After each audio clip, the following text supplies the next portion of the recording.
बिस्मिल्लाहिर्रहमानिर्रहीम। अस्सलाम वालेकुम नाज़रीन, आप यूट्यूब चैनल देख रहे हैं। मैं इमरान खान हूँ। तुर्की के ख़िलाफ़ इसराइल इसलिए है और वो नहीं चाहता कि तुर्की की फ़ौजें जो हैं वो गज़ा में आए, क्योंकि तुर्क जो हैं वो खुल कर बात करते हैं। तुर्की के सदर जो हैं तैयब एर्दोगान, वो और उनका मीडिया और उनके मुल्क के अंदर जो लोग हैं, उनके तमाम तबकात, वो बड़े खुल कर बात करते हैं जो फ़लस्तीनियों के ऊपर जुल्म और ज़्यादती हो रही है। तुर्क मीडिया TRT की एक रिपोर्ट आई है और रिपोर्ट के मुताबिक गुज़िश्ता 2 साल के अंदर गज़ा में इसराइली हमलों से 20,000 से ज़ायद बच्चे शहीद हुए हैं, जबकि कई हज़ार बच्चे ज़ख्मी हुए हैं। कई हज़ार बच्चे ज़िंदगी भर के लिए माजूर हो गए और अपाहिज हो गए। इस बदतरीन कत्लेआम के ना दिखाई देने वाले असरात कई नस्लों तक रहेंगे, जबकि ज़िंदा बच जाने वाले बच्चे ज़िंदगी भर इन ज़ख्मों, खौफ और ट्रॉमा के साथ ज़िंदगी गुजारेंगे। ऐसी एक रिपोर्ट जो है वो वाशिंगटन पोस्ट में भी है। ये अमरीकी एक जरीदा है और पूरी दुनिया में लोग इसे जानते हैं, वाशिंगटन पोस्ट को। और इसमें जो अमरीकी महकमा ख़ारजा के एक वॉच डॉग की खुफिया रिपोर्ट है, जिसके अंदर एक इंकशाफ हुआ है कि इसराइली अफवाज ने गज़ा में कई 100 बार इंसानी हकूक़ की संगीन खिलाफ वर्जियाँ की हैं। ये केसेस इतने ज़्यादा हैं जिनका जायज़ा लेते हुए कई साल लग सकते हैं। अंदाज़ा कीजिए आप। ये अमरीकी महकमा ख़ारजा के वॉच डॉग की खुफिया रिपोर्ट है। ऐसा नहीं है कि ये मैंने यहाँ बैठ के बना दी है या किसी और ने, मुसलमान मुल्क ने बैठकर बना दी है। अमेरिका से एक रिपोर्ट आई है और वो रिपोर्ट कह रही है कि इतनी ज़्यादा इंसानी हकूक़ की खिलाफ वर्जियाँ और तबाही फेरी है इन्होंने, इनके जराइम इतने संगीन हैं गाज़ा में कि कई साल लग जाएंगे सिर्फ उनका जायज़ा लेते हुए। सज़ाएँ देना तो बहुत दूर की बात है।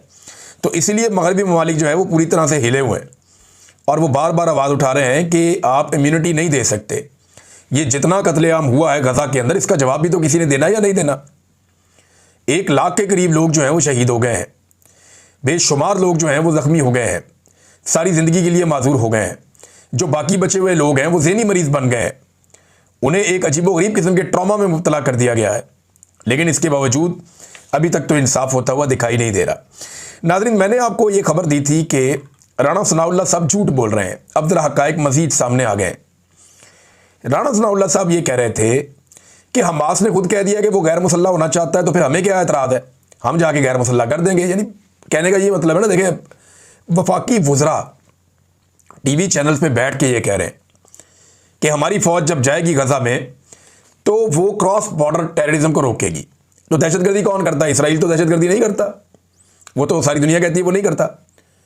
यानी सारी दुनिया का मतलब ये कि इसराइल भी यही कहता है, अमेरिका भी यही कहता है, बाकी सारे भी यही कहते हैं जो उनकी हमायती हैं कि इसराइल दहशतगर्दी है। वो दहशतगर्द कहते हैं हमास को।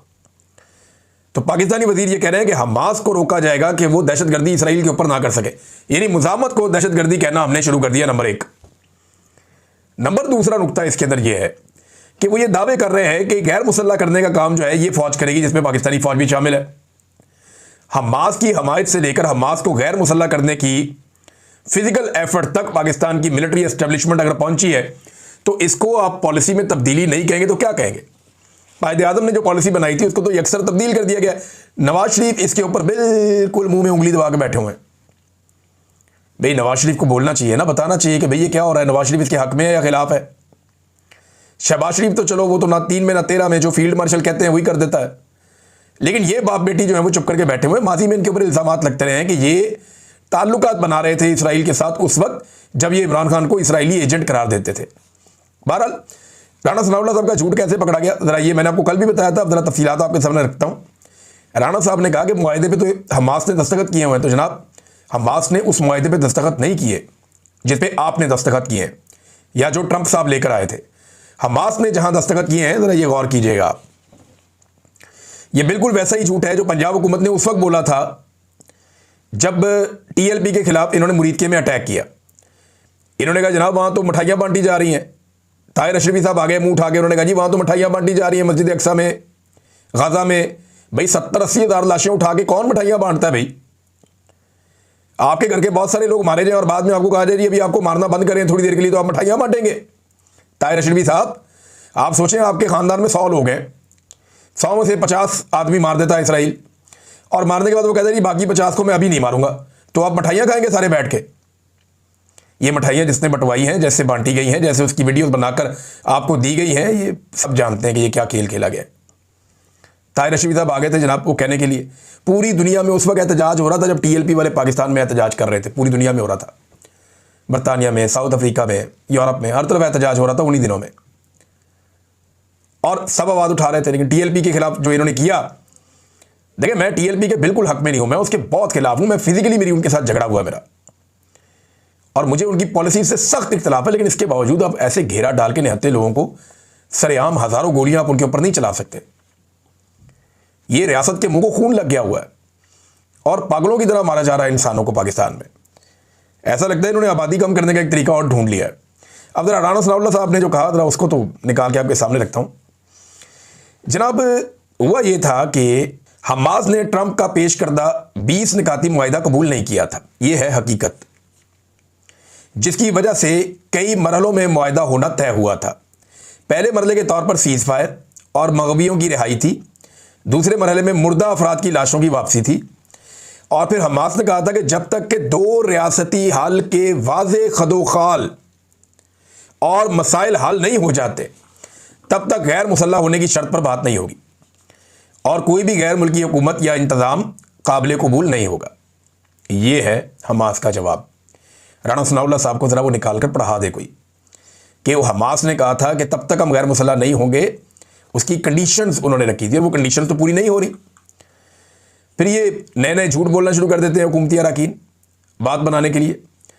तो हमास ने नहीं कहा कि वो इस तरह गैर मुसल्लह हो जाएंगे कि और आखिर, और नेतन्याहू ने क्या कहा, उन्होंने कहा कि अगर जो गैर मुल्की अफवाज हैं जिनको हमने बुलवाया, जिनको हमने मंजूरी दी, NOC दिया जिनको, क्योंकि ईरान को NOC नहीं मिला, तुर्की को NOC नहीं मिला, यमन को NOC नहीं मिला, और कुछ ममालिक हैं उनको NOC नहीं मिला, और कुछ ममालिक ऐसे हैं जिन्होंने अपनी फ़ौज को गज़ा भेजने से इनकार भी कर दिया।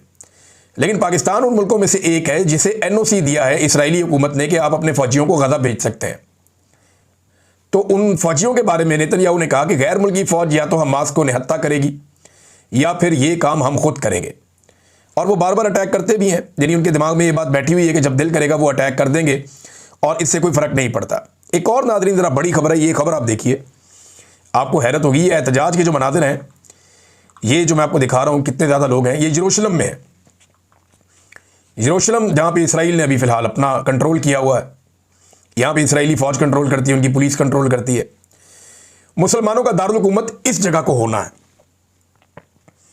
अगर 1967 से पहले की पोजीशन पे जाना है अक़वाम मुत्तहिदा के मुताबिक, तो मुसलमानों का जो दारुल हुकूमत है वो यहाँ यरूशलेम को होना है। और यहाँ पे ये यहूदी एहतजाज कर रहे हैं, कोई और नहीं कर रहा, मुसलमान नहीं है।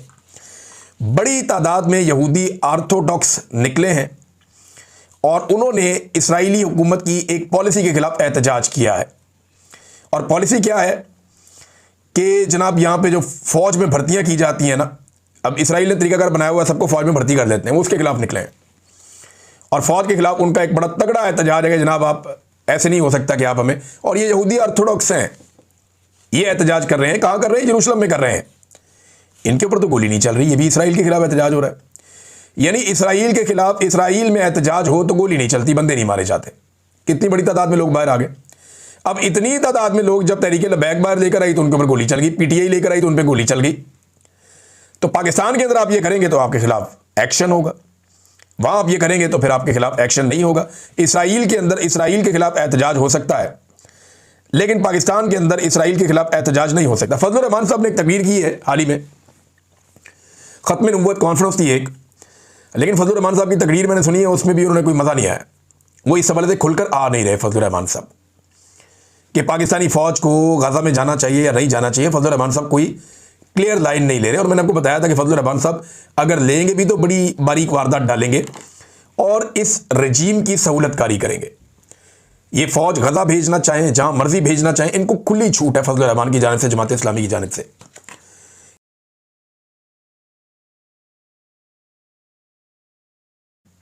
वहां आप ये करेंगे तो फिर आपके खिलाफ एक्शन नहीं होगा। इसराइल के अंदर इसराइल के खिलाफ एहतजाज हो सकता है, लेकिन पाकिस्तान के अंदर इसराइल के खिलाफ एहतजाज नहीं हो सकता। फजलुर रहमान साहब ने एक तकरीर की है हाल ही में, ख़त्म नबूवत कॉन्फ्रेंस थी एक, लेकिन फजलुर रहमान साहब की तकरीर मैंने सुनी है, उसमें भी उन्होंने कोई मज़ा नहीं आया। वो इस हवाले से खुलकर आ नहीं रहे फजलुर रहमान साहब कि पाकिस्तानी फ़ौज को गज़ा में जाना चाहिए या नहीं जाना चाहिए। फजलुर रहमान साहब कोई क्लियर लाइन नहीं ले रहे। और मैंने आपको बताया था कि फजलुर रहमान साहब अगर लेंगे भी तो बड़ी बारीक वारदात डालेंगे और इस रजीम की सहूलतकारी करेंगे। ये फ़ौज गज़ा भेजना चाहें, जहाँ मर्जी भेजना चाहें, इनको खुली छूट है फजल रहमान की जानिब से, जमात इस्लामी की जानिब से। ये दो जमातें जो हैं, मजहबी सियासी जमातें, ये मौजूदा मिलिट्री एस्टेब्लिशमेंट की बी टीम है। हाँ, आपस में नूरा कुश्ती करेंगे हल्की फुल्की, जैसे कि फजल रहमान ने मरीम नवाज़ को कहा कि ये जो 10,000 रुपये तुमने दिए हैं, ये मैं इन सब उलमा की जानिब से आपके मुंह पर मारता हूँ। तो मरीम नवाज़ के मुंह पे मार दिए 10,000 रुपये। तो मेरा सवाल ये है कि ये तो आवाम का पैसा है, मरीम नवाज़ का तो नहीं है, ना मरीम नवाज़ के अब्बा जी का पैसा है, ये तो पैसा तो आवाम का है। तो फजल रहमान साहब ऐसे पैसे छोड़ता तो कोई नहीं है, आपने कह तो दिया, लेकिन मौलवियों ने ये पैसे ले लेने हैं। मौलवी हलवा नहीं छोड़ते, तो आप ये 10,000 रुपया करेंसी की बात कर रहे हैं, ये कौन छोड़ेगा? ये पैसे तो अब मौलवी साहब के अकाउंट में ही जाएंगे, चाहे 10,000 हो चाहे 25,000 हो। तो फजल रहमान साहब आपने कह तो दिया, तो क्या आप उलमा इकराम ने मेहनत मजदूरी शुरू कर दी है, कारोबार शुरू कर दिया है, बाहर निकल के रिक्शा चलाएंगे, मजदूरी करेंगे, जोर लगाएंगे, फैक्ट्रियों में काम करेंगे और फिर आके मसाजिद में नमाजें पढ़ाएंगे? भाई वैसे भी तो ये आवाम से चंदा लेते हैं ना। अगर आपको ऐसे पैसा लेना पसंद नहीं है, बहुत ही आप खुददारी की बात कर रहे हैं, आपने वहां लफ्ज इस्तेमाल किया खुददारी का, तो फिर आप चंदा भी ना लें, चंदे के जरिए भी आप तनख्वाह ना लें। फिर ये जो आवाम दे रही है टैक्स का पैसा, ये आवाम का पैसा है, मरीम नवाज का या उनके वालिद साहब का पैसा नहीं है, ये आवाम का पैसा है, आवाम के पैसे में से आपको मिल रहा था ये। लेकिन इसी तरह अगर आपको आवाम का पैसा नहीं लेना तो फिर चंदा लेना भी बंद कर दें, और फिर जो बैरूनी इमदाद आती है उसके बारे में भी बता दें कि आइंदा आपने वो बैरूनी इमदाद लेनी है या नहीं लेनी। अब आ जाए नाज़रीन उस मामले की तरफ जो पाकिस्तान और अफगानिस्तान के बीच में फंसा हुआ है। इस मामले में तुर्की से जॉइंट स्टेटमेंट आ गया है पाकिस्तान और जो तालिबान है उनके बीच में, और सीज़ फायर के हवाले से अभी ये मुज़ाकरात चलते रहेंगे। इसमें एक चीज़ तो ये तय पाई कि जो जंगबंदी है वो जारी रहेगी। एक और चीज़ ये है कि 6 नवंबर को मज़ीद मुज़ाकरात होंगे, जिनके अंदर जो है वो उसूली तौर पे कुछ और चीज़ें तय की जाएंगी, और साथ ही साथ इस बात का ख्याल रखा जाएगा कि मुज़ाकरात ख़राब ना हो, यानी कोई ऐसे मामला ना हो जिससे मज़ीद ख़राबी पैदा हो जाए, और अगर कोई खिलाफ वर्जी करेगा तो उस पर पेनल्टी भी आयद की जाएगी, ये भी इसके अंदर बताया गया। और 6 नवंबर को मज़ीद तुर्की के अंदर ही मुज़ाकरात होने जा रहे हैं पाकिस्तान के और अफ़गान तालिबान की हुकूमत के। नाज़रीन पिछले वीलॉग में मैंने आपको बताया था कि आर्मी चीफ़ ने खैबर पख्तूनख्वा में एक जरगा किया, उसके ऊपर तनकीद भी कर रहे हैं लोग कि वो सरकारी तरह के लोग थे और वो ऐसे लोग थे जो इस वक्त मौजूदा रजीम के हमायती हैं। इनकी तादाद ग्राउंड पे बहुत थोड़ी है, लेकिन इन्हें इकट्ठा किया गया था और ये एक फिक्स मैच था, बहुत सारे लोग ये कह रहे हैं। और साथ ये भी बताया जा रहा है कि जो असल जरगा है वो बहुत जल्द बुलाया जाएगा। असद कैसर साहब ने इसको अनाउंस किया और उन्होंने कहा कि हमारी आपस में एक बड़ी अहम मीटिंग हुई है और खैबर पख्तूनख्वा में अमन व अमान की सूरत हाल का काफ़ी जायज़ा लिया गया, ये बड़ी तशवीशनाक है।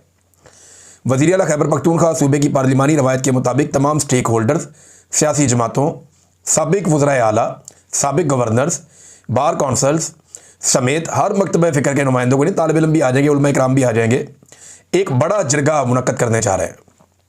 कबायली अमायदीन भी होंगे ताकि कौमी लायामल तश्कील दिया जा सके जो किसी एक जमात का नहीं होगा बल्कि तमाम स्टेक होल्डर्स का मुश्तरका लायामल होगा, और वो अब मंजर आम पे लाया जाएगा।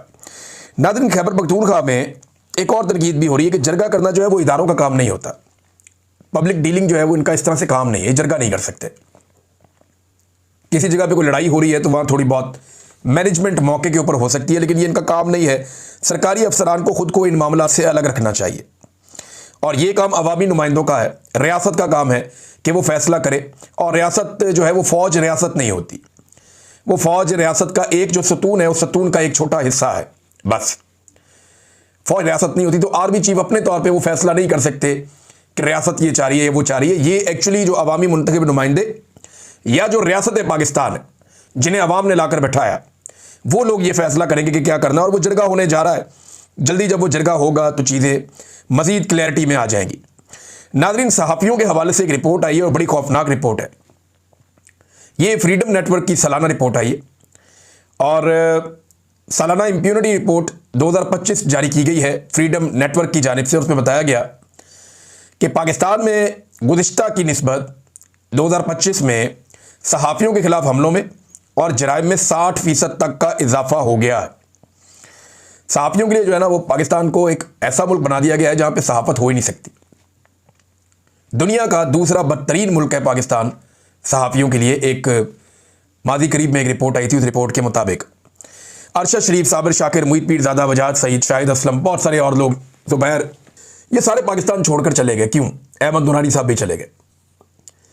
इन सबको पता है पाकिस्तान में रहेंगे तो कोई ना कोई मार देगा। मुझे भी पाकिस्तान इसलिए छोड़ना पड़ा। एक सहाफ़ी जो है वो कीनिया के अंदर शहीद भी हो गया हमारा, अरशद शरीफ। तो सहाफ़ियों के लिए पाकिस्तान को एक नो गो एरिया टाइप की जगह बना दी गई। या तो आप कंप्रोमाइज़ हो जाए और वो सहाफ़त करें जो पाकिस्तान में आजकल करवाई जा रही है कि तू मेरा ये काम कर, तू मेरा ये काम कर, तू ये काम कर, तू लोगों को बेवकूफ़ बना, तू फलाने को ये कह, तू फलानी जगह पे जाके ये ड्यूटी कर। तो वो पाकिस्तान में जर्नलिज्म नहीं हो रहा, कर्नलिज्म हो रहा है। या तो आप कर्नलिज्म करें, आप पाकिस्तान में रह सकते हैं, और जो लोग पाकिस्तान में रहकर कर्नलिज्म नहीं कर रहे उनको सल्यूट है, क्योंकि वो बड़ी मुश्किल से मैनेज कर रहे हैं कि कम से कम वो मारे ना जाएं इस तारीख रास्ते में, वो इस मिशन में कहीं मारे ही ना जाएं। वो बड़ी मुश्किल से अपने आप को सर्वाइव कर रहे हैं। They are still living in Pakistan, उनको सल्यूट है। लेकिन बहुत सारे लोग ऐसे हैं जिनके हालात बहुत ज़्यादा ख़राब हो गए थे, जैसे कि अरशद शरीफ के।